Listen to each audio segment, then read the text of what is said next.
2019 Rio de Janeiro. Home of Sanji and James. Avantgarde beat Furia in the finals. Me and Connor casting this. Whoa, 2017 just finished. Luminosity SK win a couple of majors. Fallen's falling off. All the Brazilian lineups in the world are sort of weaker than ever before, even though there are more fans than ever before. And the question is, who is going to carry the mantle next? No matter how great your empire is, even the Ottoman Empire fell.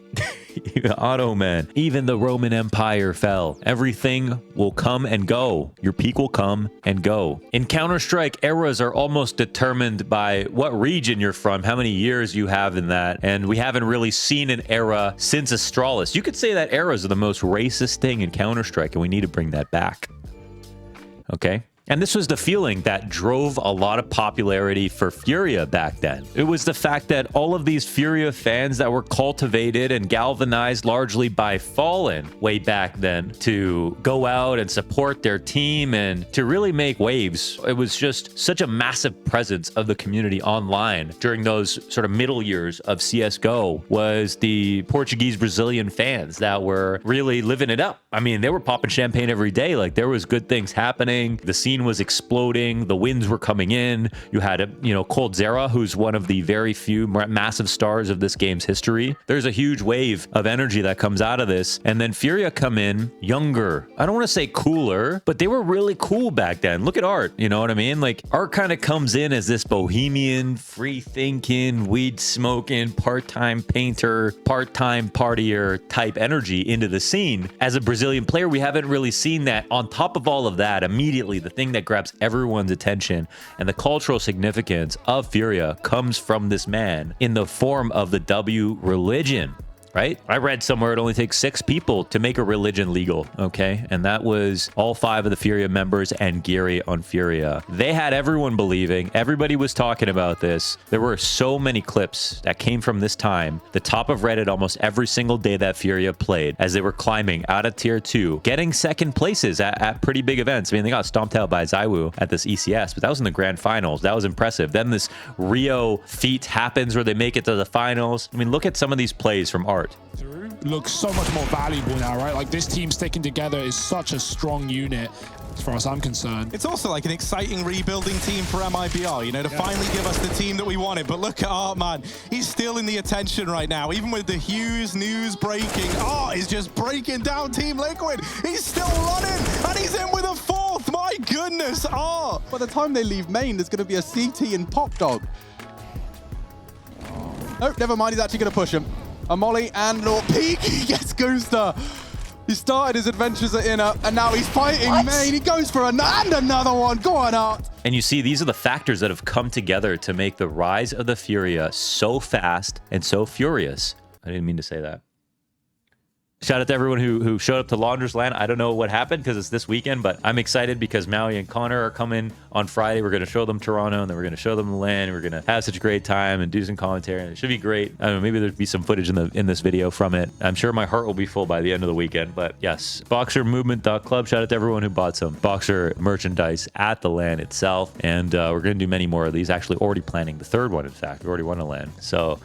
Yes, and this weekend for Launders Land, code Launders, 20% off AceZone, the best CS2 headphones on the market by far. We literally are renting out AceZone headphones at the land because they're so good. And at the last land, we rented them out. People used them because people always show up with broken headphones. So I had the idea, AceZone, why don't you lend us some headphones so that we can rent them out at the land for free so people can use them in case their headphones break, because their shitty ass headphones always break. But AceZone got your back, okay? Code Launders for 20% off, the steepest discount that you can get these headphones. They're available on Amazon Prime, and might have to order them off the website to get the 20% off code. I don't know, but get in there. Back to the video. So up front, you have this sort of mystical character that is Art, showing that in modern CS, suddenly, after the game has started to slow down a bit and people have started to pick their battles more, you have Na'Vi and the CIS style of playing rounds very slowly until the last few seconds before they execute. Even Fallen himself calling rounds to the last 10 seconds. And that really doesn't stop. And so it's so refreshing that suddenly here's a team that doesn't think about money one bit, right? Art and Furia have decided, this is a quote paraphrased, okay? Because I can't find this, but this is stuck in my head for so long. But it's basically Art saying, if we play like Astralis, we will lose to Astralis. If we want to be able to beat these teams, we have to use gimmicks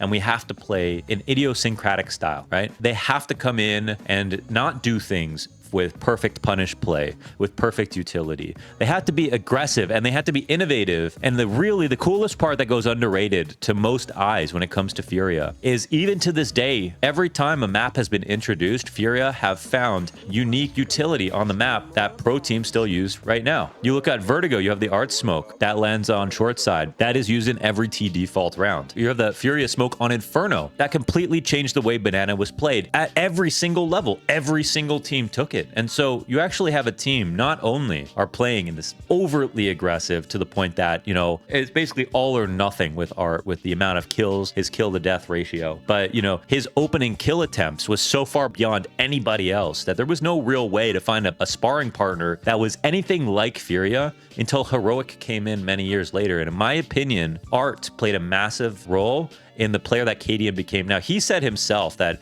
it was a lot to do with Fnatic, but Fnatic weren't really relevant, and Furia were the one making waves over in NA, even though the world was kind of split in half come 2020. And I think he really did show a lot of teams that you can actually turn up the aggression. Things don't have to slow down to a crawl. Not everything has to be about your last 5 cents in a round when it comes to making purchases. And if you want to deny that, fine. But if you don't know about the utility that he brought in that all top teams ended up using, well, you don't really know the impact that Furia had. Now, unfortunately, I do have to admit that that impact was mostly in North America, because when the world did get split in half and we had DreamHack Masters online in NA and Furia were able to win that ended up being their biggest victory, right? They won a couple of Banana Cups, small events here and there, a few impressive second place finishes. Consistently being top 10 was always sort of a feat. The fact that we got... sorry, I actually drink my Diet Coke in a wine glass. But that's not going in the video, is it, Johnny? No, it won't. You won't see it in the video. He wouldn't do that to me. When the world was split in half, Caserado was and is the truth. One of the best closers that we watch play. And him and Yuri were like the Salamanca twins. That's how I always looked at them, like from Breaking Bad. Yeah, I know it's not a racially sensitive thing to say, but it was just in the way that they were twins. They were like boss as fuck. You know what I mean? Like, these two guys were both really good in the late round. They both moved very slowly around the map. They both shoulder peeked and jiggled every single thing. They both won an equal amount of duels. I mean, it was really unclear who was better at first between these two, and their playstyles were so similar. On the one hand, you have Art, who's like a bow and arrow getting shot into defaults, pushing ramp on Vertigo through smokes, scoped up, pushing way farther than Fallen ever would have back in the day. And then that huge contrast between him and the two tanks in the background, like at StarCraft Brood War, and you just have siege tanks, right? Posted up, waiting for anybody to come into their crosshairs, making sure to trade down. And if worse came to worse, basically, it was Art would get one kill, die, then Paces would get traded down. But Yuri and Caserado did never clocked out without getting 2 each, okay? And that was the deal, right? That was what made them such a threat. Insane individual talent. They had a lot of innovation when it came to nades. No sparring partners that played anything like them at the time. And then when it came to their cultural presence and how much people wanted to believe in them, it was the perfect moment for a new wave of Brazilian talent to come in. They had a cool logo. I just want to say, I think that mattered to me. And I think that, like, you know, Gary was this cool coach behind them that seemed like a positive energy. And they have this one drama that takes place where Fallen calls him out for fair play. There will be an issue in a round because someone lags out. But the rule is that if you take damage, then the round will not be reset. But in this tournament, for some reason, admins were off jerking off. And so instead of just going with the rules, they demanded that Furia reset the round because it's fair, because one player had only taken 5 damage. And initially it felt like a player had actually died already. And so they put pressure on Furia to break the rules, to be fair. And obviously a lot of this has to do with the fact that Furia were the new guys, and now Fallen and the old guys are starting to fall off a little bit. They've already had their time. And this match was massively popular to watch. I mean, I think it was an online match in DreamHack Masters with like hundreds of thousands of people watching the Brazilian stream. Like everyone wanted to know the outcome to this game because it's not a grudge match, but it is a regional match for who's going to be the best, right? One of the very important head-to-heads to kick things off. And Furia didn't really say anything. They actually did end up resetting the round, but then Fur called them a bitch. KNG tweeted about them, Fallen called them out for fair play, and there was tons of pressure put on them. And they didn't have to do that. They didn't have to do that. They had the rules on their side. And in fact, it should have been the admins all along to make that call, of course.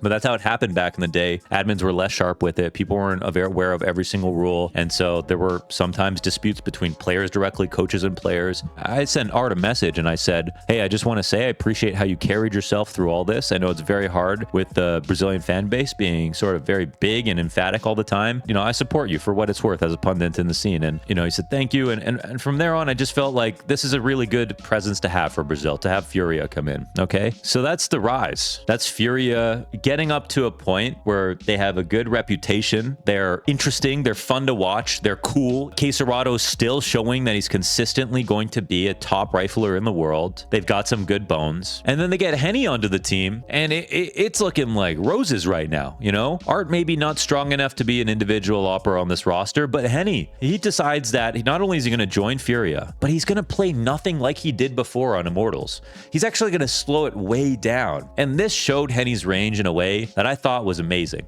Whenever a player can go to a new environment and change their playstyle up is already impressive, but the fact that he joined a team that would fit his natural way of playing, which would be super aggressive opping, combat opping, explosive, and then change to a team like Furia, which you would think would advocate for this, would encourage it, and then switch to a very laid back, in the back, passive play style to really aid and support this, again, like tank line defense with Art as the bow and arrow up front, dragging his opponents into the mud, as you like to say, and making it work really showed that Furia implemented Henny perfectly. He was great, and they were obviously very strong as a team. But then, for some reason, they bench Henny. And the CEO of Furia says that he expressed that Henny wanted to play with his twin brother, Lucas, okay? Yes, they're twins. Yes, they look alike. Yes, it's hard to tell them apart unless they're playing CS. Because, well, first of all, Henny's an opper. Lucas is not. Henny's really good, and Lucas is not quite as good. So him wanting to play with his brother, it makes sense. I don't know what the fuck it's like to have a twin, but that's some shit. Like, I'm racist, you know what I mean? Like, if I want people to play with each other because of the way they look, then I should also probably support twins. I should probably also support twins racism. No, that doesn't make sense. But it was whack. It was so whack because him and his brother were leagues apart. Him on Furia made sense. They were killing it with this op hybrid Art playstyle with Henny as consistent leader in the back. And then we go forward a little bit more time. Some more roster moves happen. I don't want to skip over anything, but they pick up Safe, they pick up Drop, they pick up Junior. And as a North American who was really excited about Triumph Junior, we were like, hell yeah, brother. We snuck one in. You know what I mean? Like, we got to infiltrate the Brazilian scene with this one. And Junior was opping on Furia. One of the strangest timelines you could ever expect, okay? Stranger than Stewie and Tarek going to MIBR. Stranger than that. This is Junior, who has no accolades before. It's Junior, who comes from Triumph, who's impressive online in NA, but not like impressive to the point that he should be opping on a team that now has to speak English for the first time, right? It's not like they got Simple on the roster and decided to go fully international. No, they decided to completely take apart all their communication and start speaking English. And we could see how that went. Not well, okay? You know, there were some rounds there with Junior where his stats actually don't look that bad, but I'm going to tell you right now, that shit was awkward. It did not work, and Furia did not win anything. So a couple of weird moves here. You got Henny, who leaves the team to go play with his twin brother, Lucas, and then Junior, who they switch to English to play with. It doesn't work, and then they go on to play with Safe. They go on to play with Drop, and actually, at this point, there's a second wave of hope, because they make it to the top 8 of Rio. Now, I'm still a massively huge Furia fan at this point, okay? They made it to the top 8 of Rio. I put them 3-0 on the Legends stage. I got that prediction right. They made it to play against Navi, and they literally beat Navi in front of a Brazilian crowd in Rio at a major. That is the peak of their existence as a team, right? Emotionally, that's got to be the peak. They didn't win the major. Jame again, right? The king of Rio. But my God, was that a sight to see. After that, it's nothing. Okay? They get Fallen into the roster. Another weird move because, again, unlike with when they got Henny, who played in the back passively to contrast to Art. They get Fallen into the roster as an Opera IGL, which is literally what Art was. And then the team starts playing like Fallen. And so this is like a different version of a twin, right? This is like if somebody came onto my YouTube channel that looked like me and started doing my videos. And then I'd wonder, like, how many videos do I get to do? And then eventually there's no need for me because, well, he's doing the videos and he knows how to get to 1 million subs. You know what I mean? Like, Fallen coming in was a direct threat to Art in every single sense. And now that Art is getting removed, that couldn't be more clear. And the saddest part about this, in my opinion, is a little bit interesting because the saddest part for me is that Furia go from a team that was promising to not winning for too long and needing to make changes. I can accept that. But then to going to get a player from that old guard in Fallen who's already won everything, he's got the full trophy cabinet, to come in to try to win a first trophy for a new roster. Every time they did an exit interview with Fallen, in my opinion, it was like not even worth listening to. Like, in my opinion, there should have been Art or someone else because I didn't even see pain in his eyes. And I hate to say that because I know Fallen, if he saw this, he would be like, of course I was hurt by it. He's just such a true professional. Maybe it's hard to see. I don't know. But when he gives an interview and it's just so well spoken and it's just things like this happen and it was close and I think we should be proud of ourselves, but they don't fucking win. They get grouped. They get quartered. It doesn't matter. Then what the fuck? You know, what have you done with this team? Ever since Henny, like, what have you done with this team? And they don't win. And they don't win anything except for Espu with Fallen. Impressive. They take a LAN, finally. Okay, whatever. That they take a LAN. I mean, that's something. No S-tier victories in the career of Furia since the jump. And now, I guess I can tie this into part of the news. Art is removed from the team. Geary gets called out and removed from the team. And also to criticize Geary a bit, it seems like Art and Geary do not have a relationship that I thought they would have because I thought they were best friends and everything. Apparently, that's not true at all. That's like one of those things where like the public sort of has its own idea about them. But I would be critical of Geary because the Academy roster for Furia was terrible. It never felt like they were developed to be able to replace anybody on Furia. Now they're taking a player from the team to use as a stand-in for the main lineup, but they let go of Decenti, Nissim, Kawez, who's now playing for Pain. They missed out on getting Big Uzera as a lead, an aggressive IGL in Brazil with insanely good stats and good team play that literally knocked Furia out of qualifying to Lisbon. They literally proved them in a head-to-head that they could beat them with a worse team on paper because he's such a good IGL, and he was on the bench for 6 months and they didn't pick him up. The Academy lineup themselves are not winning anything in WePlay. They're the worst team in WePlay, and I've supported them for so long. They frigged it up. Sorry for my language. Shit actually kind of makes me mad, you know? And this isn't even the worst part because the news that comes out today, and I'm recording this a week before it comes out to you guys. The news that comes out today is Art and Geary are apparently no longer friends. Never were, apparently. Lots of decisions that were made, Art had no bearing in. And this is just Art's account, so we don't know what's true. But we know that it's not as simple as Art got cut, he got worse, and the team should have cut him. I think the team still should have cut him. I'm going to be honest about that. It's just a performance thing. I don't think he was adding to this team when they picked up Fall, and if they were going to, it doesn't make sense. His playstyle maybe wasn't working. As an IGL, he didn't grow enough. I think that's fair. I am not here to steel man Art to the point that I think, oh, they should go back to their own lineup or anything. But they mismanaged the team for so long, then I can give him an excuse for why things went wrong. And I mentioned Henny earlier. Now, here's the craziest part. Art says that they don't cut Henny because he wants to go play with his twin brother, Lucas. Art says they cut Henny because he showed up a little bit late sometimes for practice and some other things that Art himself says he didn't deserve to be cut for that. And then he goes on to criticize the org for all kinds of weird things, asking them to be vegan for a bit, criticizing when they would go out, even if it was a week before an event. And what pissed me off about this, and this is like the final line for my love for Furia, was that as a commentator, I was going out to broadcast, talking to overall millions of people over the years, telling all of them that Henny decided in a bad career decision to leave Furia to go play with his twin brother. When Art is saying now that he got cut unfairly from the roster, when that was the highest point for Furia in terms of potential. That's what pisses me off, and that's the final line for me. Because I'm spending years disparaging Henny. Essentially, I'm going out and telling everybody that he made a terrible decision in his life, when in reality, he literally got cut. And even though the CEO come and say, I didn't lie about it, I just said something that was also true, he omitted in a way that caused harm to Henny's reputation. No, I feel so silly for spending all that time saying that. So anyway, I'm pissed that that's the case. And Furia Henny, I think many people agree, was an incredibly strong version of Furia. You can't roll back time, and there's no point in trying to make that happen again. That's come and gone. But that's to say, the mismanagement of Furia Furia in these last few years compared to where they started out. It's not all one person's fault, but it is horrible to watch. It's sad to see, especially for a team that was so promising and is still carrying the career and reputation of Quesarado, who still has more to offer as one of the best riflers we've seen in Brazilian history, to try to get him one S tier land, to try to get him a major or something, and to try to bring Brazil back. They watch so many players go by. It is just so frustrating, honestly. So yeah, that's the story of Furia from my perspective. Thank you guys so much for watching. And as always, remember, you always got enough money for a deagle.